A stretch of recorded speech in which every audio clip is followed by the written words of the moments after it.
Pan పెట్టుకుని first ఈ చిన్న స్పూన్ ఉంటుంది కదండి, సెర్లాక్లకు వస్తుంది కదా, సో దాంతో 1 స్పూన్ కందిపప్పు వేసుకుని దోరగా వేయించాలి. ఇలా వేగాలన్నమాట. ఇప్పుడు దీన్ని ఒక ప్లేట్లోకి ట్రాన్స్ఫర్ చేసుకోవాలి.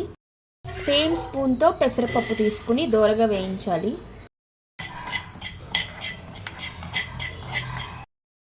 ఇప్పుడు సేమ్ స్పూన్తో శనగపప్పు కూడా. శనగపప్పు కొంచెం దోరగా వేయించాలండి, పెద్ద బద్ద కదా, టైం పడుతుంది.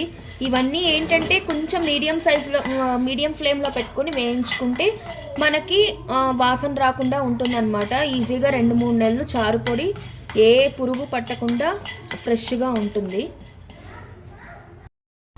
ఇప్పుడు 1 స్పూన్ ధనియాలు, 1/2 స్పూన్ మిరియాలు.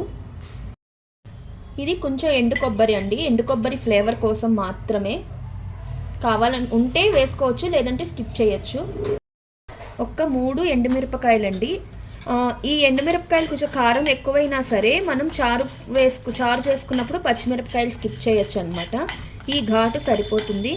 ఇది కొంచెం దోరగా వేయించుకోవాలి, పచ్చివాసన పోయే వరకు వేయించుకుంటే సరిపోతుంది. 1/2 స్పూన్ జీలకర్ర.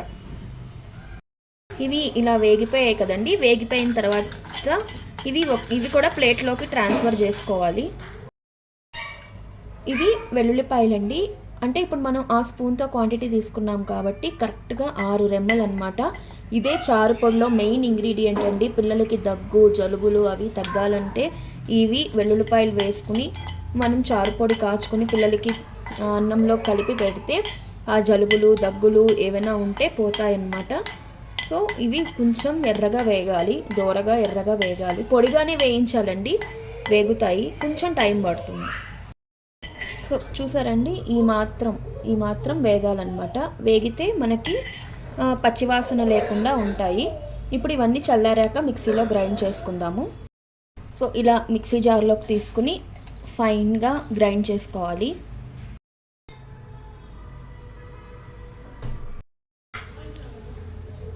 చూసారా, చారు పొడి ఫ్రెష్గా ఇలా ఫైన్గా అయిపోవాలన్నమాట అండి పౌడరు. నేను నెక్స్ట్ వీడియోలో ఈ చారు పొడితో చారు ఎలా పెట్టాలో అన్నది కూడా చూపిస్తాను. ఇదేనండి నా వీడియో కనుక మీకు నచ్చినట్లయితే లైక్ చేయండి, షేర్ చేయండి, సబ్స్క్రైబ్ చేయండి. సో నెక్స్ట్ ఇంకొక వీడియోతో కలుస్తాను. బాయ్.